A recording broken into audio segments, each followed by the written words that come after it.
Hi, everybody. Welcome to the Firestone Institute Week 15, I think it is, in this endless course that we're running. We have a special guest with us tonight, Alex Culligan, who's a young person I coach, an accomplished real estate investor, a mechanical engineer, a good friend, and a good person. Hi, Alex. Hi. Hi, Alex. And we do have other people, they'll join the course, but you know, if you snooze, you lose, right? All right. So let's see where we're at tonight. So what I thought we would do tonight is, because we have Alex with us, and I really admire the work that Alex is doing. We're going to talk about a couple of projects that Alex has been involved with that I think are really fantastic. And I think everybody can learn a lot. And so Alex agreed to join us today and talk a little bit about some of the stuff that he is doing. So Alex, what I'm going to do is I'm going to share my screen, but I'd like you, because I'd like to show them your Greeley project, which they have seen bits of before, but they haven't had it firsthand from you. If you don't mind recording for all posterity some of the stuff that you have been doing in Greeley, and then we're going to talk about Fitzroy. Is that okay? Yeah, that's fine. All right. So unprompted, and here for your viewing pleasure tonight is Alex Culligan. This was the not the first property Alex has done, but the first property he did with a partnership arrangement. And he bought a property in Greeley, which is about an hour or 45 minutes south of Ottawa, the parliamentary precinct. Maybe not that far, maybe a half an hour south, I think, Alex. Yeah. And not that far from the airport. Alex, how far from the airport? It always looks like the planes are going to crash, but then they fly a bit over the house, so it's really close. So it's really close. So it's probably 15 or 20 minutes from the Ottawa International Airport, I'll let you talk to it. So you just hold up your finger and I'll change the slides. Hang on a second. Okay, is this how it works? This is how it works tonight, anyway. Okay. So do you want to talk about these buildings or this property you bought? Yeah, certainly. And also to clarify, this is the first property that was done after Bruce's coaching. So, Bruce has always encouraged me, and in this case, my partner, to take it a step further. So my first real estate investments were just sort of buying a property, doing a few renovations and renting it out. And so usually there wasn't a whole lot done to each property. In this case, there was significantly more, and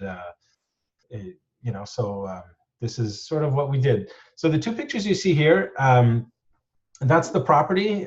So there's two buildings, the garage, as you see on the left, and the house on the right.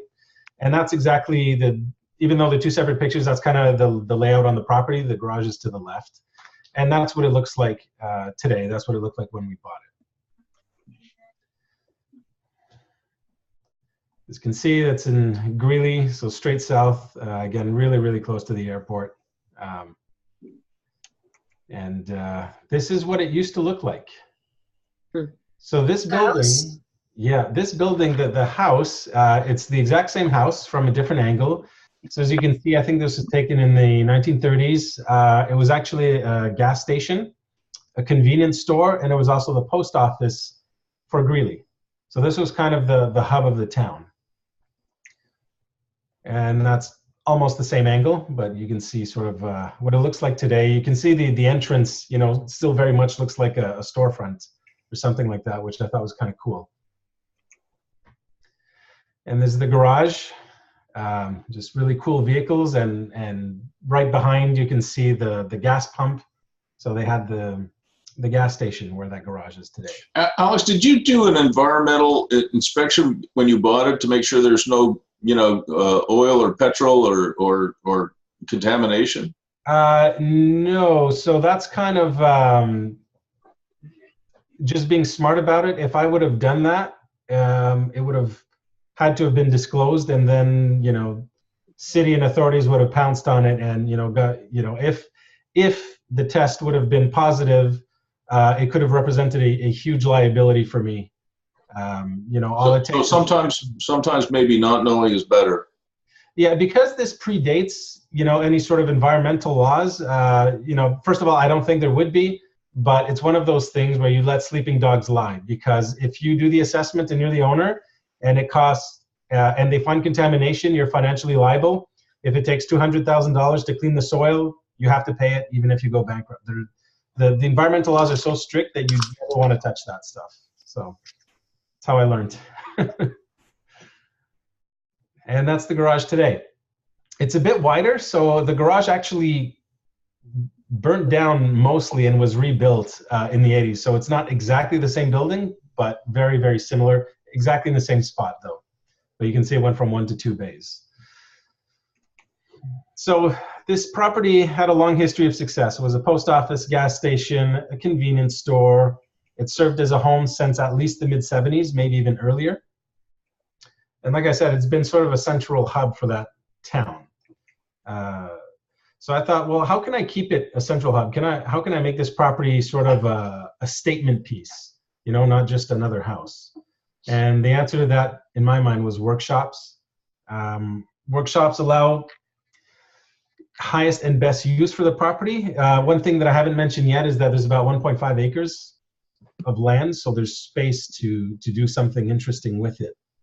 And again, the garage was so large that there's space for that, and for property animation. I'm sure Bruce has taught a lot how you can animate property. So I don't know if this comes across clearly. This is the property plan. And if you click, it should start the animation. So I've superimposed the location of the house and the garage. And the original plan was to put 3 workshops in the back. And this was sort of the rough plan. It's evolved a bit since, but it's not too far off from this. This is to show, if I'd have just rented the house, I would have gotten maybe $2,500 a month tops. If I develop it this way with the same property, you can see it becomes financially very, very interesting, right? Hence the idea to sort of bring it up from just another house, right? This is the difference that coaching will make. So, Alex, I mean, the difference between $2,500 and $7,100 a month is, it's a big difference, right? Huge, huge. And for everybody, you know, I mean, this animation thing that sort of, I don't know, I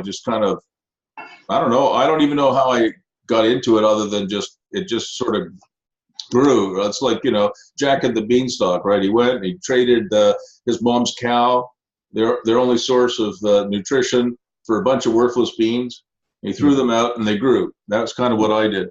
Right, and if you keep this photo on for a second, if I'll just direct people to the left, you can see there's a little creek that goes through the property. Mm-hmm. What you don't see is that there's a slight downward slope, so the creek is kind of at the lower end of the property, and there's an awful lot of very beautiful vegetation there. And part of the long-term plan is we realized there's all sorts of things that we could do there. There's enough space to put in a park, to put in a tennis field, all sorts of things to sort of bring together the community. So, we're still kind of bouncing ideas, but, we thought that property, that aspect of it should not go to waste. I mean, it's absolutely fantastic. So this is the finances. Numbers have changed a bit, but this will give you a pretty good idea of what it is. So we purchased at $370,000, or I think $362,500. Can I interrupt for a second? Simon, did you help on this one? Yeah, Nick and I both helped, yeah. Okay, so you're to blame. Whoa. Every friggin' week I say that. Well, I think Simon and Nick problem. Well, I think Nick helped. Nick helped, not me, of course. All right, we'll blame Nick, Cripps. Yeah. So the original plan was to put $80,000 in renovations in the house. Our work, my partner, would be what we call the sweat equity. So another thing that Bruce always recommends is if you do a project or whatever you happen to be doing, you should be paying yourself, virtually. So you calculate how many hours you're putting in, and that needs to be worth something, right? So that's sweat equity. Just in terms of hours, we estimated at the time at $55,000.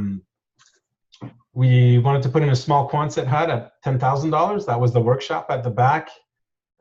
Then we figured there'd be about $30,000 of renos around the Quonset hut. So that means putting in a gravel pathway, running, electrical wires, this kind of thing, maybe insulation, what have you. all this sort of stuff, right? There's all sorts of levels of things that you can do. So Alex, there was a significant cost overrun when you were renovating, I think, the house. Is that correct? That is correct. And what caused that? So there's two things. I think our original estimate was too optimistic. First of all, I don't think, the first part is that we should have assumed it was going to be more expensive. So it's not necessarily things went to waste, but it's just we didn't calculate properly. That's number one. Number two, when you're dealing with older houses, anytime you open a wall, it's sort of like the gift that keeps on giving, right? Right? At first you think, well, the wall's a little crooked, I'll just add a piece of drywall. Then next thing you know, you're tearing down the entire wall, running new electrical wires, then you got to take down the plumbing, and it just goes on like that. So it was more involved than what we thought. I think our supervision of the contractors could have been better as well. They were. I think that's pretty important to mention. So one of the things that I found is if the owner, who is also the project manager quite often, isn't on site every single day, it's an issue and a problem, and it gets worse and worse and worse.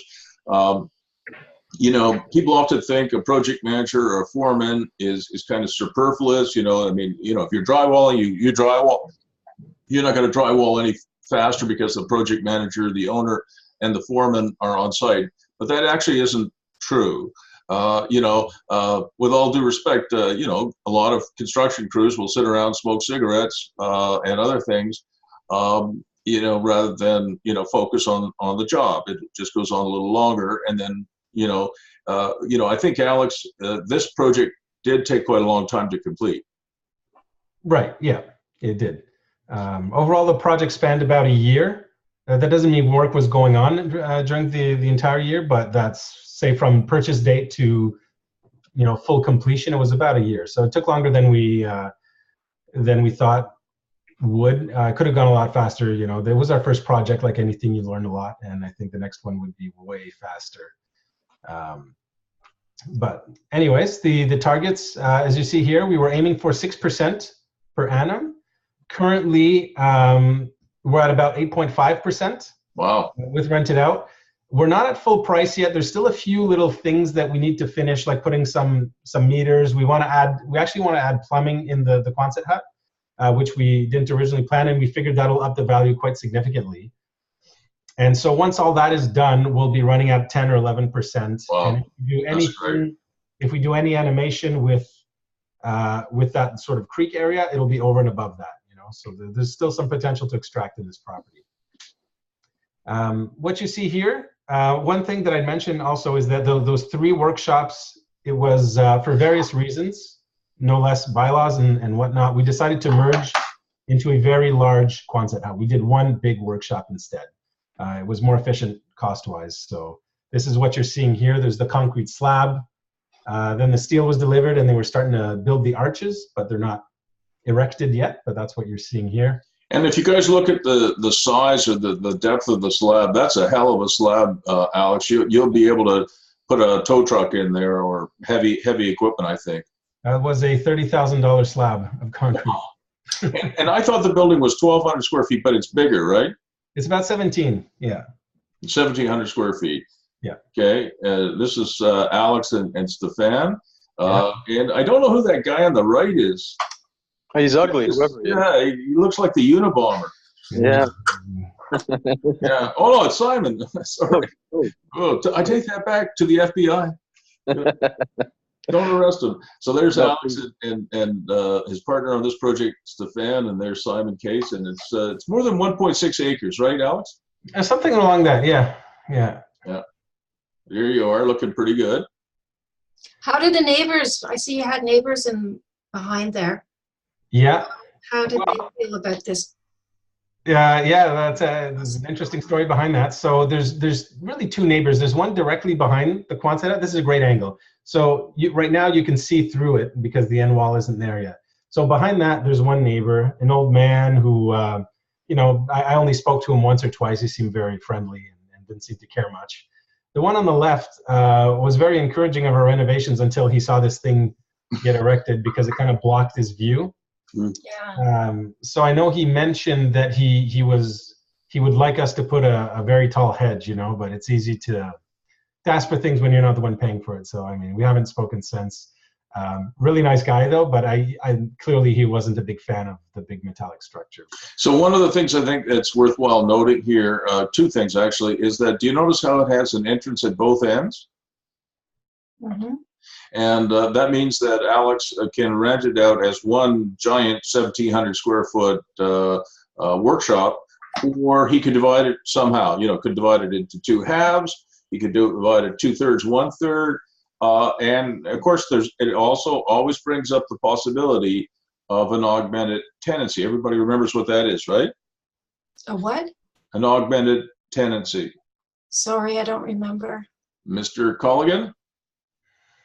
The augmented tenancy is, well, it's the basic, you know, it's a concept of subletting, just a little more interesting financially. It's got a few benefits to it.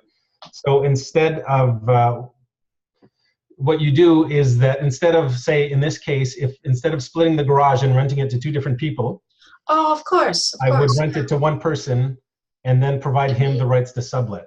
Yeah. Which puts him in a landlord position with the other one, and so he essentially takes care of everything. He deals with that tenant. I get a percentage cut from it, so I'm still making some money, but it helps the first tenant because he's getting a percentage of the rent, so it lowers his rent. So it gives him an incentive to get someone in there. And it also, because he's in a bit of a landlord position, it gives him an incentive to keep the place clean, right? Because you know there's someone else who's sort of renting off of you. And Alex, excuse me, Alex and I think, by the way, Alex was the first person, I think, in the world that I know of to do an augmented tenancy. And I think I played for you guys at one point a video that Alex did with Jacinth, his first tenant who did the augmented tenancy. It was a very nice lady with, I think, 3 kids, Alex? Yeah. Yeah, I remember. And you know, and based on the work that Alex and I have been doing, that's kind of underpinning the gigaplex idea, which we're going to talk more about later in the course. But you know, we believe that it will help tenants, but it will also, I think, very importantly for a landlord, is it will reduce the amount of work that the landlord has to do and increase the length of the lease. Let's say, for example, Eva, that you had your web development business in part of this, and you rented part of it with Alex's permission to somebody else who's in your sort of, you know, stakeholder group. You know, somebody, you're a web developer, maybe they do some hosting and they've got some friggin', you know, servers in part of this this workshop, and you know, let's say you were renting it for $2,500 and you're getting, I don't know, $1,500 from your sublet. Your rent is reduced to $1,000, and you give some of that extra rent that you're getting to Alex. So Alex does the less work, but you know, you're probably inclined to stay longer as a tenant, and as Alex said, to take better care of it. So vacancies, I think, are going to drop. And I don't have to tell anybody on this Zoom call tonight how expensive vacancies are and how expensive the make-ready costs are for commercial or residential space. You know, you've got a 1 or 2 month period where you're not getting any revenues, and usually you have to at least repaint it. The other thing I wanted to point out, Alex, about this, and you can talk about it for a second or two, is that you've got some insulation here on here. So the building is insulated, right? That's right. Yeah. Yeah. So those are they're all in compressed bags, but once you open those and they fluff out, it's enough to cover the entire surface, the internal surface of the Quonset hut. Oh, it says it's. So something else that, excuse me, something else that we talked about doing was adding one of my favorite new things, which was, because Alex has so much land, is adding some glamping sites, which you've all seen before. So this is the part of the property that Alex was talking about, where you notice how it slopes down here. Can everybody see that? And there's actually a stream here, so we call this waterfront property, Alex and I. And the idea would be to put a few glamping sites there. And as Alex said, if he does that on this property, you know, it's likely that the cap rate will go from 8.5% to over 10 or 11%. Is that, did I say it right, Alex? That's about right, yeah. Yeah. And again, you're going to need, Alex talked about it a few minutes ago. He's going to need a WC, a bathroom. So a double loaded bathroom where the glamping people can use it, and maybe the Quonset hut people can use it. That's really important. I mean, obviously you need a facility, right? So that's, I think, in the plan. The other part of the plan is, again, what Alex has in mind, and this is really sort of complicated in a way. It's simple to say, but it's hard to digest. But if I were to talk, Alex, if we had a bunch of developers, commercial developers, on this call tonight with us, and we were to talk about adding glamping sites, and we were to talk about some outdoor games like outdoor ping pong or a pickleball court or an outdoor kitchen, people would, the developer community in Ottawa, at least, would think we are completely insane, right? They would say to us, well, there's just no way. I mean, why would you do that? It's industrial, right? But Alice and I have this theory, and I think it will be borne out over time, that whether it's an industrial building or it's a residential, or in this case, kind of a mix between workshops and residential, is that having an outdoor kitchen, or having a place where you could play pickleball with your friends or your colleagues, or your boss, your people who work with you, your peers, play outdoor ping pong. I think that is going to do, again, that thing that we were hoping, Alex, which is to get higher rents and to have people stay longer. Yeah, so this plays into the original idea of making the place a central hub. Right. That's really what adds value, and it brings people together and makes it the place to go. You say, oh, why don't we go in that area to use the park, or you'll be more tempted to rent if you have these sort of things, right? One thing that I've noticed living downtown is I have a few coworkers who also live downtown, and anytime someone gets a new place in a condo, they ask, is there a pool there? And it seems to be that when you say there's a pool, there's a higher value attached to it, even though people never use the pool. They will brag that there's an indoor pool in their condo building, but they'll use it maybe once the first week, and that's it. And it's kind of that idea. You put these things in, it adds value. It honestly doesn't matter if nobody uses it. It really just, it changes the perception of the property. Alex, I couldn't have put it better. I've done a lot of restaurants, a lot of restaurant leases, and a lot of restaurant buildings in Ottawa and elsewhere. And, I always have this argument with the developer and also with the tenant, about an outdoor patio. And they said, well, in a place like Ottawa, it's too hot, it's too cold, it's too windy, it's too noisy. And I said, I don't really care. I want you to put in a huge patio. I want it to look fantastic. And I don't care if nobody ever uses it, ever. The fact is, what's going to happen is that people will say, so Trish and Guillaume and Eva and Nick and Melissa and Simon and Stephanie and me and Don, we're all thinking, where are we going to go for lunch? And we go, oh, there's a really great patio at Don Cherry's in Canada. We ought to go there. And then we go there, and it's too hot, it's too cold, it's too windy, it's too noisy. We all go inside. But the fact that they had the patio is why we went there. And if they didn't have the patio, and it's been proven over and over again, same thing, if you had a restaurant in a pickleball court, or a restaurant and a bocce court, or a restaurant in some other, throwing darts or whatever, maybe nobody ever does much, with the pickleball court or the volleyball court or whatever. But the fact that it's there does draw, and it is a differentiating factor, right? Mm-hmm. So, Alex, this is the last slide. Can you talk to this one here? Okay, so this is something we haven't implemented at the property yet, but I mean, it kind of speaks for itself. A garage and big buildings have tons of space on them, and that equals advertising, right? Oh, your neighbors are going to really love you then. Right, well, yeah. There'll have to be something in it for them, maybe have them over for a couple of beers and a barbecue once a month. And a pickleball. And a pickleball, there we go. All right, thank you very much for that. So Alex, I really, again, I'm sorry I put you on the spot, but there you go. All right, so any questions before we leave that one? We're all good, okay. So what I did was I put together a case study on Fitzroy Harbour, and Alex is involved in this one as well. And I wanted Alex to be on this call for a whole lot of reasons, but one of them is that I wanted him to see this case study because I've given it a lot of thought, and I know Alex is thinking about fixing this problem that you're going to see.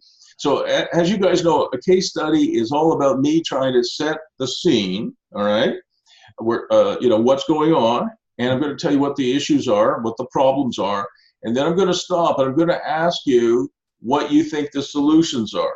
Okay, so you guys can't just sit there like a bunch of guys, thumbtacks, right, waiting for me to step on them. That was a joke. Got it. Okay, you guys got to think about this as I'm talking about the case study. And Alex, you don't get to talk about the solution because, I think you know what the solution is, but I want the folks on this call here to pay attention, and we'll set the stage, set the scene, and you guys are going to have to come up with some solutions, and then we'll ask Alex what he thinks the solution is. All right, so Fitzroy, if you guys know where it is about an hour from downtown Ottawa. It's quite a hike. You can go out this way along the 417, or you can come out along the 417 west, and then you go north on March Road, then north on Dunrobin Road, and you wend your way, and eventually you're at Fitzroy Harbour. It doesn't show here very well, but I did put on I typed on this photograph, Alcatel-Lucent, which is obviously a tech company, is in Canada. Canada is the second or the first most important center for technology in the region. So Fitzroy Harbour is about 25 to 30 minutes away from Canada. So it's kind of like a suburb of Canada, which is an important tech employment center. But actually Fitzroy Harbour, the little village, is closer to Arnprior than it is to either Canada or Ottawa. And I highlighted White Lake as well because White Lake is a very big tourism destination for this region. So you kind of see it here. Now, one of the problems you guys are going to hear about, well, right now, is that when they added the fourth, when they converted the highway, the Trans-Canada Highway in this section to a 4-lane road connecting Ottawa to Arnprior, it made Arnprior the fastest growing city, believe it or not, in Ontario. So Arnprior became essentially a suburb of Canada. But the economic boom that hit Arnprior didn't hit Fitzroy. And I couldn't figure out why Fitzroy, which is a cute little village, it's got beautiful waterfront on the Ottawa River, which is a great river. It's right next to the Fitzroy Provincial Park. I couldn't figure out why Fitzroy Harbour, the village, the houses are decaying. There's vacancies there. There's buildings for sale, and there's a boom going on in this area. But it didn't come to Fitzroy, and I couldn't figure out why this village was just kind of fading away like so many rural villages. It turns out that I think the local council was asleep at the switch when this highway was put in, because guess what? There's no interchange here. So there's an interchange to get to Kinburn. There's obviously 1 or 2 interchanges to get to Arnprior. There's an interchange to get to, no, I don't know if there's an interchange to get to White Lake. No, probably not. Well, there isn't, because there's no interchange right here. And so Fitzroy got cut off at the knees. And if I were the council for the area, I would have been going to Toronto 2 or 3 times every month to lobby for that. Because when you're building the highway, putting another interchange in here to serve this little community, and I guess White Lake as well, is not that expensive to do. To go back afterwards is probably $30 or $40 million, and that's very unlikely these days. So that's one of the issues. And I changed the names. Like a lot of the case studies I do, I change the names. So here I'm going to introduce you now to a man by the name of Zach. He is the owner of a little subdivision in Fitzroy that we're going to talk about, and that's the opportunity that Alex is looking at. There's a subdivision in Fitzroy of about 35 or 37 lots, rural lots, anywhere from a half an acre to about an acre, and it's completely stalled out. So they've been at it for 10 years. They've got 35 or 36 or 37 lots. I think they've sold only 7 or 8. They show on in different places that they've sold 15, but I don't think that's accurate. I think they've only sold 7 or 8 in 10 years. So if you're a developer or a real estate investor, what is the #1 enemy of success? And that is delay. right? If your investment starts here and your returns start here, that's probably a good thing. But if your returns start, not after 1 year or 2 years, but after 10, that's way too long. Your internal rates of return just drop like a stone. So the owner, not his real name, we're going to call him Zach for tonight.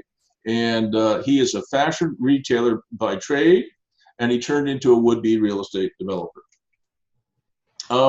He did a subdivision. I think I mentioned this to you, Alex. He did a subdivision in Canada called Ravenview Estates. So as you guys may have seen on that map a few slides ago, this is Fitzroy Harbour. This is Canada. So Canada obviously is in much closer proximity to downtown Ottawa than Fitzroy is. So he had done a 21 lot rural subdivision before at Ravenview Estates. It is rural lots, so these are 2-acre lots, not small lots that you would see in a residential subdivision. So this is the land here, and you can see it's fairly rural. You can see some of it is still farmland, and there are other subdivisions around there, but there's still a lot of undeveloped land around there, and it's likely to be undeveloped for a very long period of time. You'll see why in a second.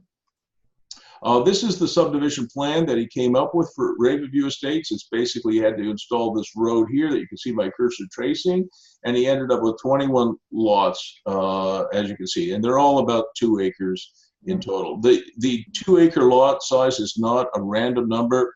The Ministry of Environment today recommends rural lot subdivisions in Ontario have lot sizes of 2 acres or more, and the thinking behind that is you have enough room to have a septic field, and if that fails, to have another septic field, right? Because there's no pipe services here. It's all well and septic, not sanitary sewer and pipe water. So they want a minimum of 2 acres to have enough land. If your septic system fails, you can build another one, and so you're not dumping black water into into the environment.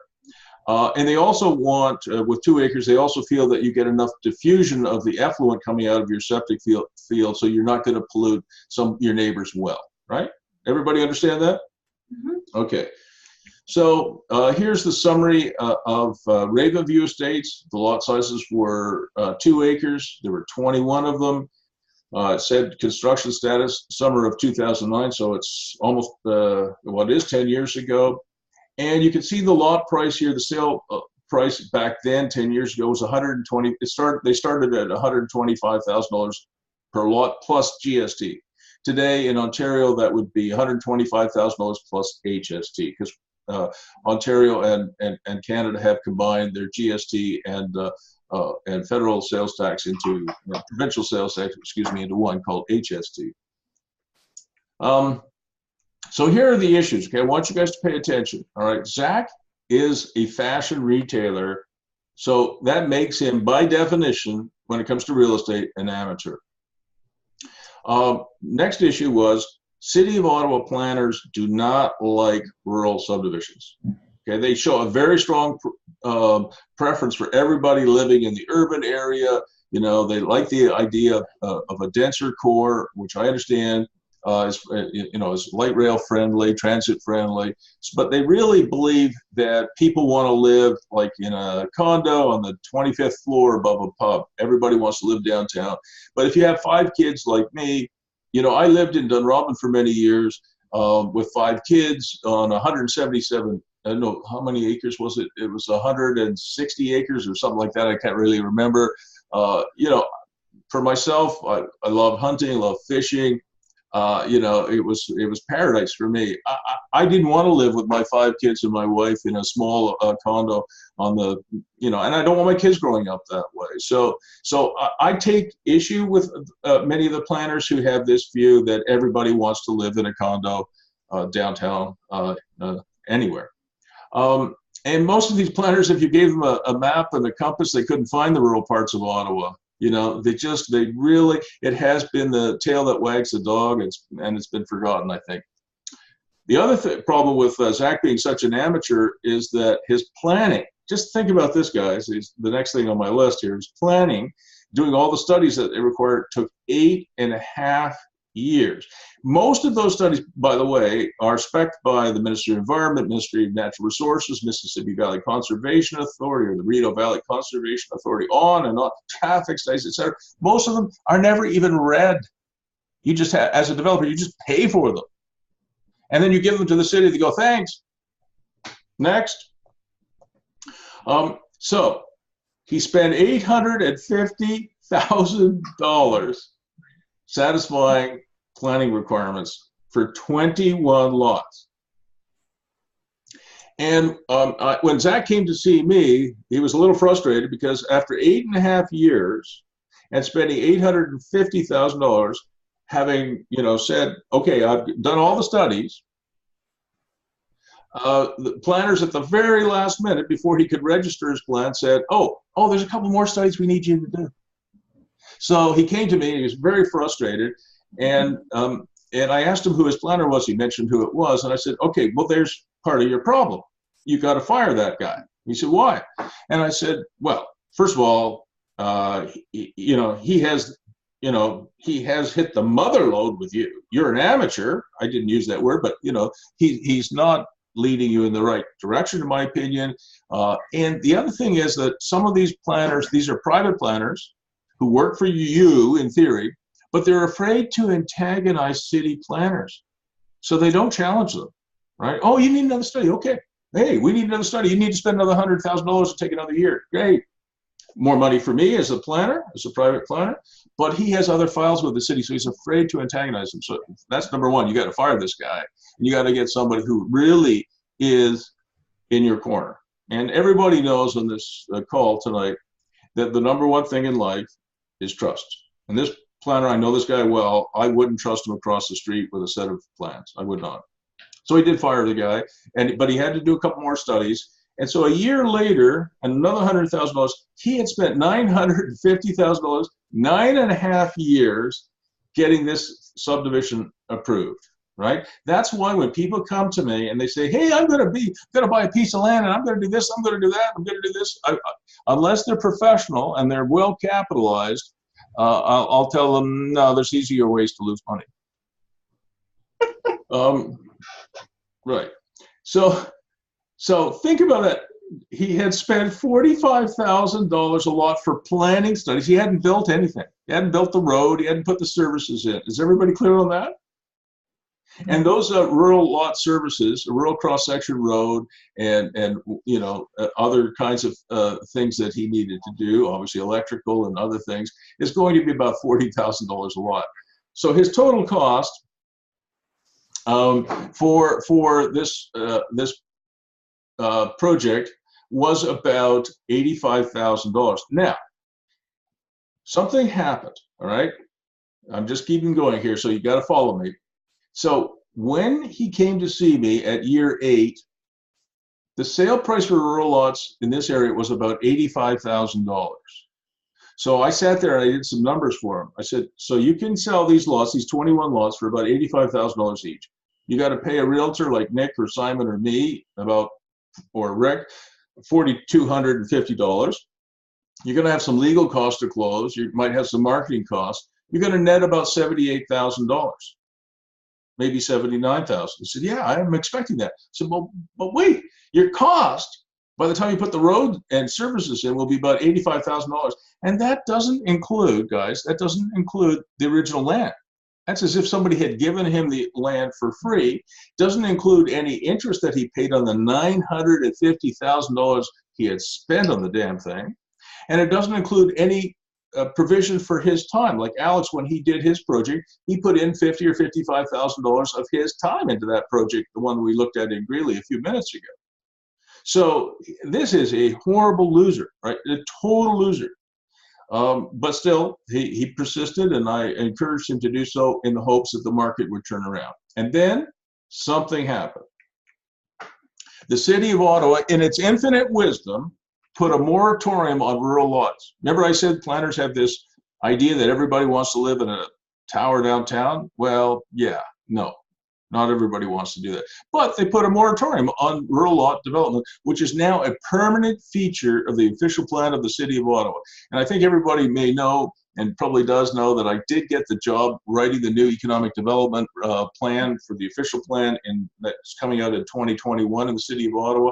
I plan to address this issue because I think one of the great things about Canadian cities, many of them anyway, is that you do have a choice between lifestyles. In this area, Ottawa, you can live downtown, a very urban lifestyle. You can live in Vanier, which is very French. Live in Orleans, which is very French. You can live in Gatineau, which is very French. You can live in Goulburn, or you can live in Canada, or you can live in Orleans, suburban, right? Or you can live in a rural areas. And that choice makes a city's economy stronger. And I think we have to go in a direction that extends the view to include your hinterland as part and an important part, you know, the grow local movement and all that stuff. So I think we have made a mistake, and I think we should cater to all sectors, right? Not just people who want to live downtown above a pub.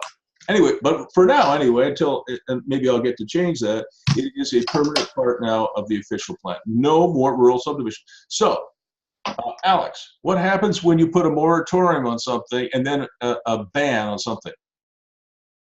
Well, supply drops dramatically, right? And what happens to the price? Goes up. Right. So what happened was, in the next year and a half, while poor old Zach was still doing more of these stupid planning studies, which are basically completely useless, prices jumped from $85,000 to $125,000, $130,000, $135,000 a lot. Today, the price is over $200,000. Simon and I and Nick are selling, we hope, a rural lot in the next few months. We are working on an agreement. The rural lot will be sold for $235,000. So the lot prices jumped hugely, and that saved Zach from losing a ton of money. All right, so the good news was, the bad news was that they put a moratorium in place. The good news was it drove prices way up. But something else also happens. Just so you know, when planners and councilors vote in favor of a moratorium and now a ban on rural lots, and prices for homes go up, and prices for lots go up, prices for homes go up, guess who benefits? Anybody want to guess? The city is getting taxes. Correct. But in addition to that, Gil, the closest substitute for an existing home, sorry, for a new home is an existing home. All right. So when you drive the prices of lots up, when you drive the price of land up, what you're doing is you're actually pushing up the value of your own home, right? So if a young person like you, Guillaume, comes to me and says, look, I'd like to buy a lot, I'd like to build a house, and oh my God, it's going to cost me $600,000. I don't have $600,000. You can go buy an existing one, which used to be trading for $500,000, but then you check out the existing one, and you find out it's $580,000. How did that $80,000 increase in price for the existing home happen? It's because they restricted land supply. So what's going on today, and not just in Ottawa, it's true in San Francisco, in Toronto, in Boston, in Vancouver, in Seattle, in Portland, all these desirable cities, they've all done the same thing. But really what they've done, these politicians, is they have voted themselves an increase in their own value of their homes, and they have hurt young people. We got a lot of young people in this call. They have hurt you guys, and they've done it deliberately because they're putting money in their pockets. What do politicians like? They like two things. They like money and power, and those two things are connected. So if you think I'm a little pissed off about it, I'm totally pissed off about it. Yeah. Because they wrap it up in all this environmental BS, and that's what it is. It has nothing to do with the environment. It has everything to do with voting themselves an increase in price. Just in case you're wondering, yes, I get a little bit upset about it because we're transferring wealth in the wrong direction. You don't want to transfer wealth from young people to old people. You want to go the other way. Okay. Anyway, the good news for Zach was he was able to sell all 21 lots. We sold them all in 8 weeks, which is very good for what is usually a fairly slow market, certainly compared to what they've done in Fitzroy. And he was able to make $1 million. So he got his money out and he made $1 million, which was basically the value of the land in the first place. So he was able to at least get out of it whole. So He wants now he thinks he's a real estate developer.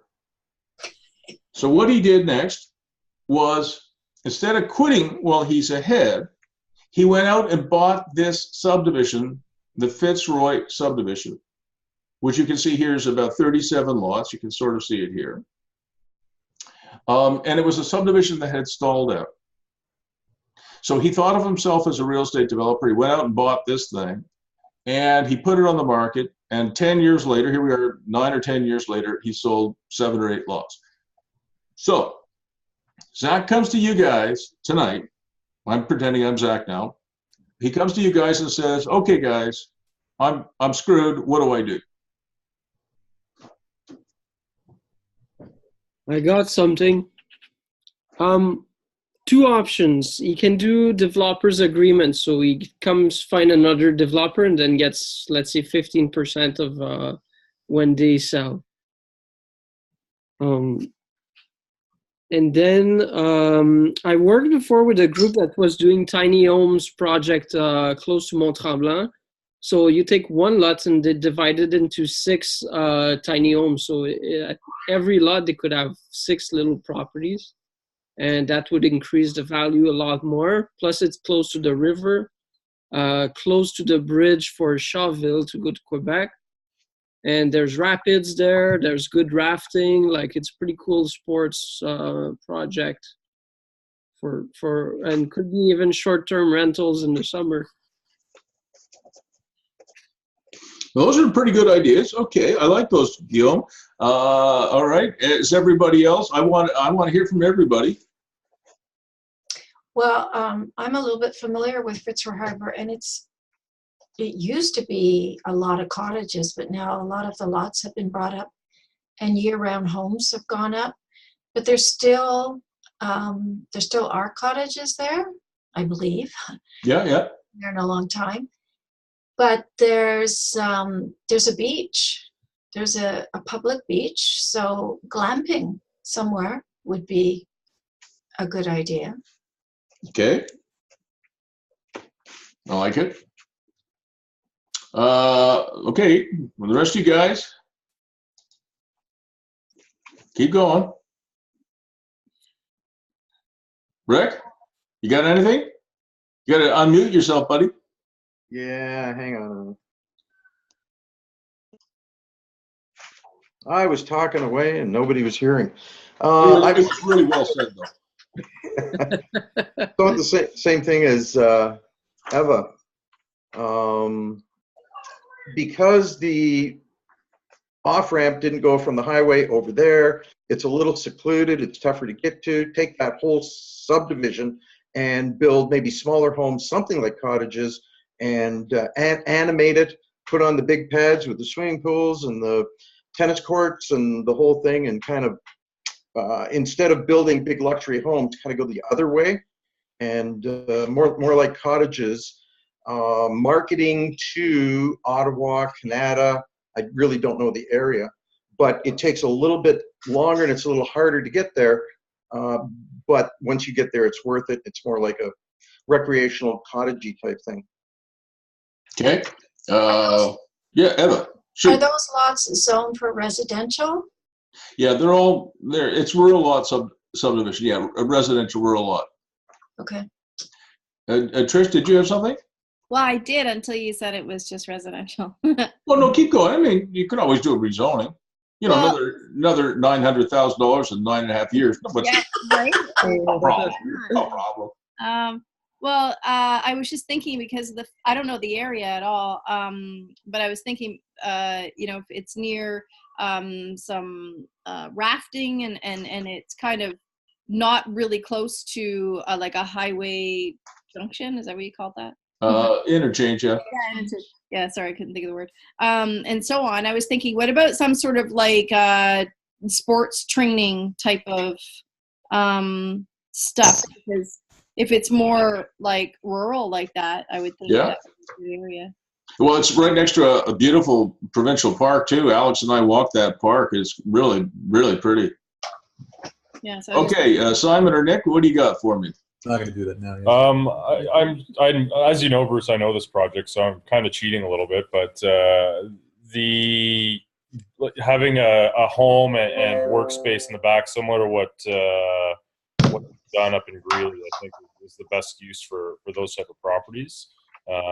Because again, you're still able to reside there. You do have the luxury of the river and all the beaches and rafting and all of that stuff. That's all really great. But if you don't have to commute into work, and if you're a contractor or a mechanic, that sort of thing, I think that would be the best use. Yeah, I know Nick knows the area well, but there's no question that you guys have heard me say that probably the strongest demand I see, in terms of the calls that I get or the emails that I get or the texts that I get are contractors, a plumber, an HVAC guy who want to live and work in the same place. So the idea of what Alex did in Greeley making sense here, I think does make sense. Like I'm with you on that, Nick, and I know Alex and I've talked about it. So there doesn't seem to be any limit. And then Eva, and I think Tricia, Guillaume, and I've talked about it too, that there's so many people today who have a side gig. I think if you ask almost everybody, do you have a side gig? They'll admit that they're doing something, right?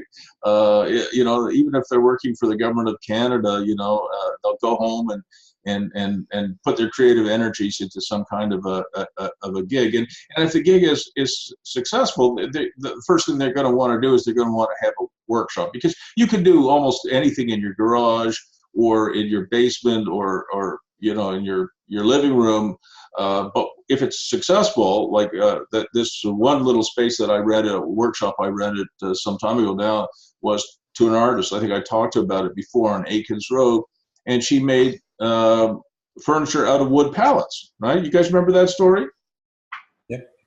And she made furniture out of wood pallets, and she would go to all kinds of industrial companies in Ottawa, and she would say she makes furniture out of wood pallets, and they would say, "Oh, that's great, man, because what we do with our wood pallets is we just have so many of them, we put them in the back and we burn them, and we're happy to drop them off at your place." And so she had a home, and her home, literally, they would get a whole, and of course they wouldn't send half a semi-trailer load, they'd send a full load, and she would have, talk about neighbors being pissed. She would have her laneway full of wood pallets, and her garage and her backyard, and then they were in her living room, literally, until her husband finally says, "Honey, really?" And so she got a little workshop and a little storage area on Aikens Road, and it works well for her. But if she had an opportunity to live in Fitzroy and have a workshop right in her backyard that was big enough, and sort of like 1,700 square feet, which Alex has already done, that would be fantastic for her business, and she could live and work there. So I do think you're on the right track. Simon, are you still there? Yeah, I'm just kind of sharing a screen with Nick. We were kind of getting. Okay, good.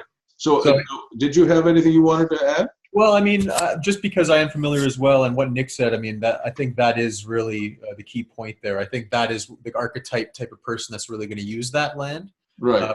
People are looking for that extra space. They're looking for a work and play environment in one place.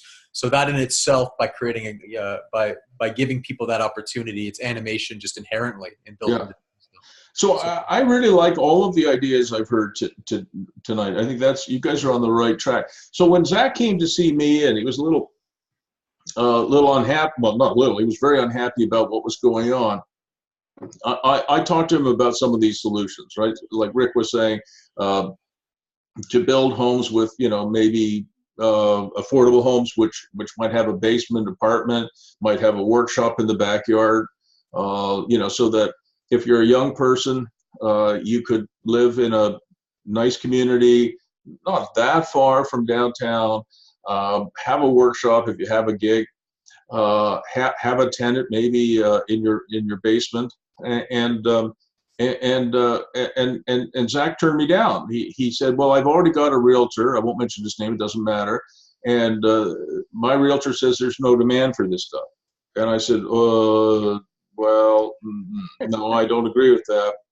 But you know, he was very confident in his realtor, and he said no. So he rejected my advice, and that happens. And I mean, he's the owner. I mean, I'm just a realtor and a coach. But in the last, that was like 5 years ago, and in the last 5 years, I think they sold 6 lots in the last 5 years, and 3 of them went into bankruptcy. Right? They got half built. You know what is a half built building worth, guys? No, it's not worth 0. No, it's not. It has a negative value because you got to tear it down.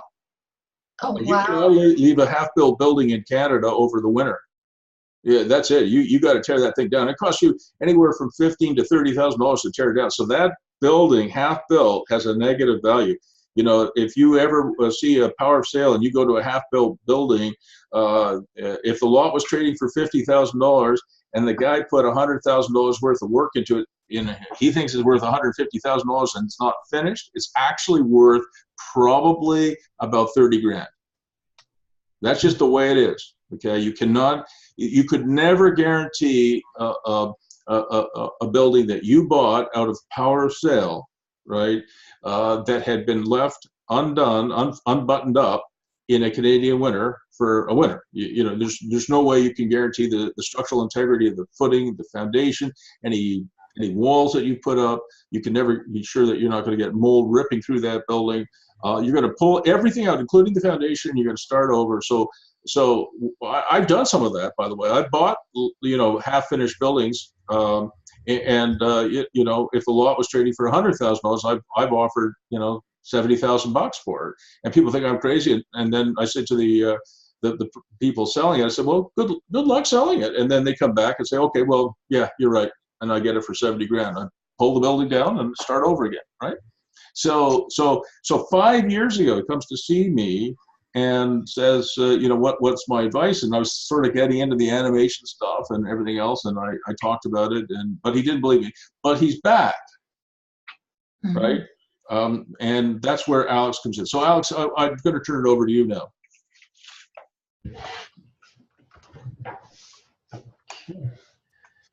You putting your? Are you sharing your screen? Oh, I was looking at it. You're right. So, what would you do? So, Alex, I'll let you speak to it.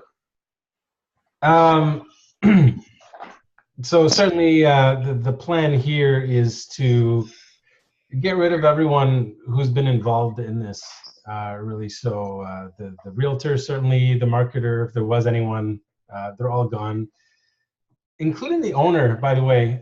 So my position here would be more the developer. And part of what I'm trying to work on is that he's sort of on the sidelines, because I think his I think there's no value added to having his original idea or his thoughts sort of, you know, you got to start fresh. It's not a new lick of paint, it's a complete redesign, right? So rebrand, relaunch. I think the market has shifted since he started this project. And I also, personally, I think these things should have been sold a long time ago. I suspect the team is a big reason for the failure. I think these haven't been advertised. I think you look at, you know, how quickly rural lots go for, especially with the shortage of supply, it kind of defies the market to have this. Yeah, I think that's a really strong point. You know, I mean, I've been hammering that over and over again, but Alex, you know, now that I think about it, you know, just again, as a young man with a growing family, there's no way I want to live, you know, in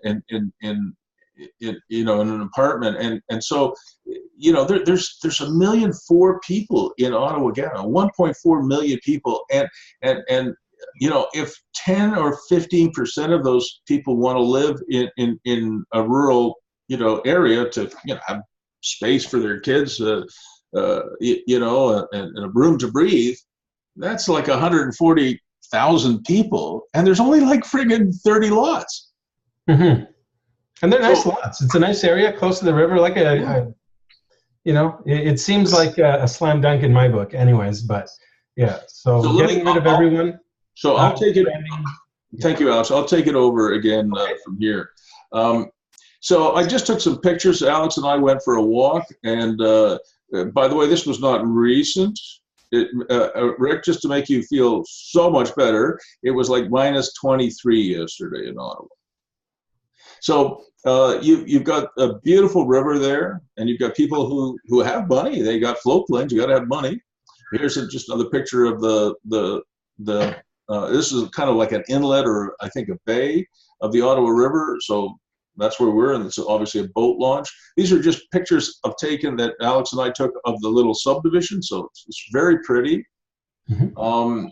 And there was one or two houses, I think, under construction when we were there, right, Alex? Mm-hmm.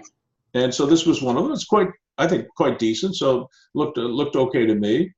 And you guys could see from this sign that there's a boat launch nearby, there's picnic nearby, there's bird watching, there's swimming, and Guillaume, you can see here, if you have a little tiny home or an RV, you could go and park it in the area. So there's camping as well, right? So it's a fabulous little area.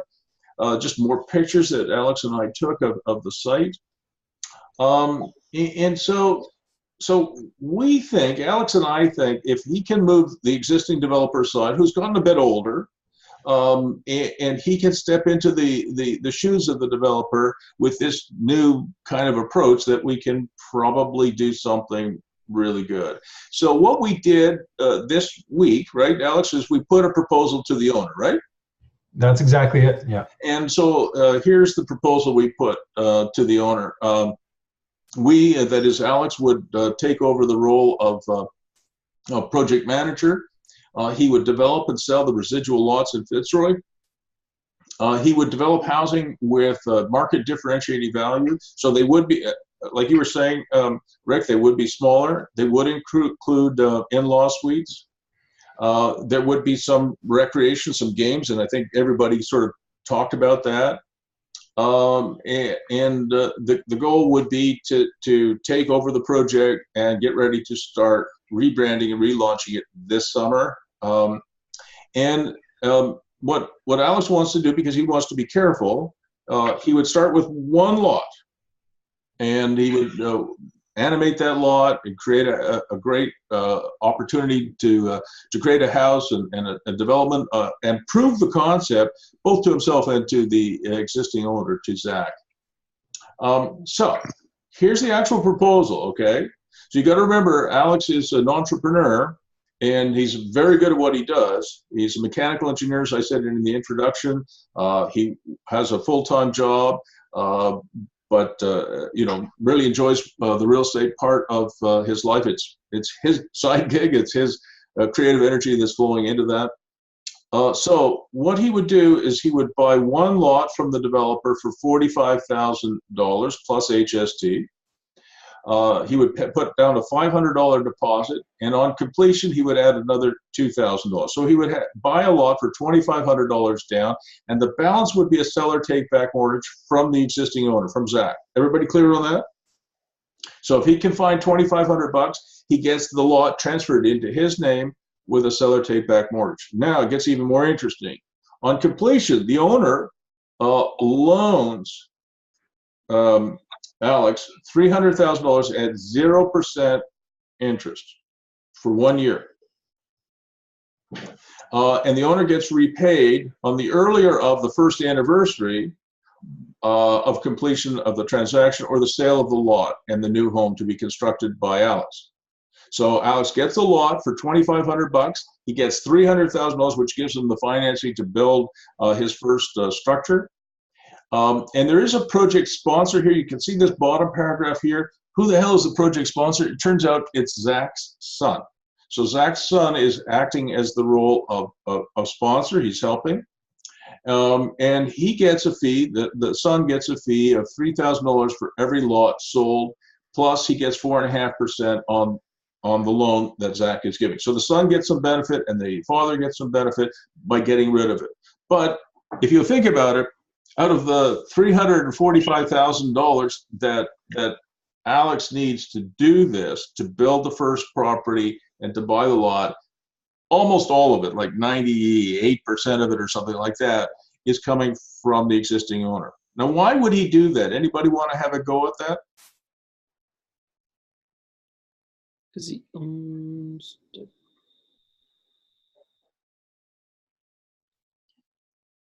So why would Zach agree to do something as ridiculous as this? It boosts the other property values at the end of the day. Correct. It proves the concept. B, he gets a really good entrepreneur by the name of Alex Culligan on his team. And trust me on this, if Zach were to try and do this, I think he would fail. First of all, he's quite elderly. He's had a significant health setback. You know, I have to tell you that at 67 years of age, I would want to, if I were the owner, and I, you know, and Zach has, you know, is a well-to-do individual, and a good quality person like Alex Pelican shows up, I'm all over this. And you guys may recall even when I was much younger and I was running Terrace Investments, I would sell lots to good quality builders, and I would finance them. I would. And the reason for that is if you had a pulse, I would, you know, you could fog a mirror, right? I would let you buy some of our lots because, you know, if you had a good track record or you could convince me that you were legit, you know, managing a project like this is 25 or 26 trades. It's no joke. You've got to have somebody on site, like we talked about earlier tonight, every day. Sweat equity is really important, and that's what Alex brings to the table. And that you've got a stalled out project, you've got a well-to-do owner who's getting older.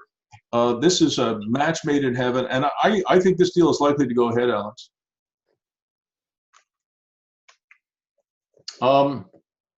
Then we put into this proposal, the buyer shall have, after his first purchase is done, the buyer shall have the right to purchase 5 more lots on exactly the same terms and conditions, no more than 2 at a time. So at no time will the existing owners act be exposed to more than 2 of these projects, just in case one of them goes wrong, or even if both goes wrong, he's not saddled with 10, right? So the first one has to go well. If Alex does that, he can buy 5 more on the same conditions, but no more than 2 at a time. Because I didn't want the owner to be exposed just in case Alex screws up, which he won't. Okay, and I put in a commission here for Century 21 Explorer Realty of 2.5% of the lot purchase price. And for the other lots, you got to remember there's about 30 left. So we've talked about 6. Alex would have 6 under contract, so to speak, 1 under contract and 5 under option. But on the others, he'd have a first right of refusal, just in case some other developer wants. Alex, you have some success. If another you know, developer or another entrepreneur like you comes along and says, geez, I could do that, you have the right of first refusal. So you can't get squeezed out after you've had 5 or 6 successes. Right. Yeah. And the other thing that I didn't put in the original proposal, but I probably should have, is I want Zach to contribute $25,000 towards a linear park. And I'm going to speak to that now. Mm-hmm.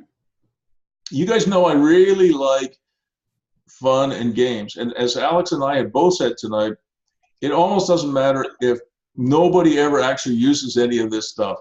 It's there, and people say, I live in this really cool place, and it's got, you know, these are pictures I took when I was in Portugal in a little town called Lagos, and they put this playland together. So I really want to have some kind of a differentiating factor for the entire subdivision. Remember, we talked about animating a whole city. Well, in this case, animating a whole subdivision, something like playland. So these are just pictures I took when I was in Portugal in this little town called Lagos. And this is a sketch that I did, Alex, after you and I had talked to Zach. And I just want to show everybody that this is what I think the highest and best use is for a house in Fitzroy Harbour. And this is just my chicken scratches, so forgive me again. So it's going to be a high ranch bungalow, so it's just a bungalow. And it's going to be a 3 or 4 bedroom house. It's going to have a basement apartment with the manufactured walkout condition. Everybody remembers that manufactured walkout condition that I always talk about, so that the entrance to the basement apartment is actually lots of light and air and glass, right? So it's got maybe a 2-bedroom apartment in the basement. It's got a 3 or 4 bedroom main house. This is my chicken scratch here, means an outdoor kitchen. Maybe it has some glamping. One of you guys mentioned glamping. Maybe it has 1 or 2 glamping sites. And it has a detached garage, which is also a workshop, right? So I think this thing would be a success. And we were talking to Zach, or we were actually talking to Zach's son, and he thought, including the price of the lot, something like this might be around $400,000. So it's not, Rick, it's not exactly on the low end, which would be $300,000, because you can't produce it for $300,000, but it probably could be produced for $400,000.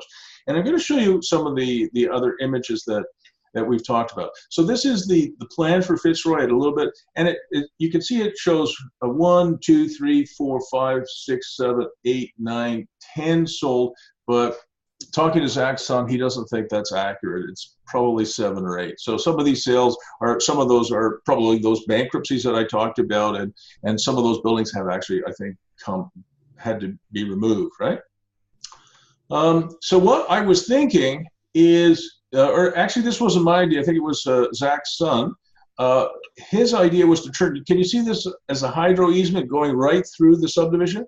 So he came up with this really good idea. Why don't we turn that into a linear park? So if you wanted to have a little bit of a play area, why not do it under the hydro easement? It's there, nobody will do anything with it. You can't build under it, but you could have a trail bike ride there. You could have a little play land there. You could do that sort of thing under the easement. So I thought that's a pretty cool idea. Did I talk to you guys already? I think I did, about the makeover model as opposed to the house flipping model. Did I do that last week, guys?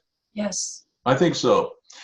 So I did talk to Alex and Zach's son about the makeover model, where instead of flipping houses, right, the idea was to renovate them and add animation value. So add a basement apartment or workshop or whatever, you know. So we talked about that. And in this case, what I said is, if Alex were to build 5 properties, he might only sell 4, and he'd keep 1 for himself. So if he did all 30 of these, and out of every 5 he kept 1, think about that, he would end up with 6 of these incredibly highly animated properties with lots of revenue streams. Everybody clear on that? And so many developers, so many people, so many investors, so many flippers are not doing that. It makes no sense to me. If you go to all the time and trouble to do these makeovers, or even a house flipping model, or to build new, and you don't keep any, you know, you're never, ever, ever going to do anything other than spin your wheels, in my opinion. So think about this. Now, if Alex is the developer and Zach's son is the sponsor, there's never a situation in which these two guys are partners. Remember, we talked about the best number of partners to have is? No partners. No partners. So what happens is the sponsor, remember, he gets $3,000 a lot for acting as the role of sponsor. That's not a partner, that's just an advisor. He's getting paid for his advice, and he gets a little bit of interest on the money that his dad is loaning Alex, right? But there's no partnership there. And if the sponsor wants to be involved in the project, he can buy one of these buildings that Alex is building, maybe at a slight discount. And so if let's say Alex did all 30 of these lots and they sold, 24 of them and they kept 6, there's no reason why the sponsor couldn't end up with 3 and Alex could end up with 3, right? Again, all in Alex's name, all in Zach's son's name, no partnership. Everybody clear on that? It's a really strong model. And this is a model, Rick, that you and I've talked about. I think, and Nick and Simon, are you guys listening or are you sleeping? Sounds like they're sleeping. I think Nick is asleep and Simon is off camera, so we can't tell what he's doing. I'm here. Well, we're sharing the screen, so we're both a little off. I'm just giving you a nice view of the lake. Yeah, it's beautiful, beautiful, absolutely fantastic view of the lake. Yeah, and if two ladies were sharing the same screen, they'd be sitting like this, but 2 men won't do that. Yeah. There's no way. Right, Guillaume? You and Trish could sit like this, but if I'm sitting on your couch, you're over here and I'm over here, brother. It's just the way it is. Like my wife with her girlfriends, they'll go out and they'll hang there like this. Trust me, the guys aren't comfortable doing that. So anyway, where was I? Sorry. I got distracted by gender roles. You're talking about trouble.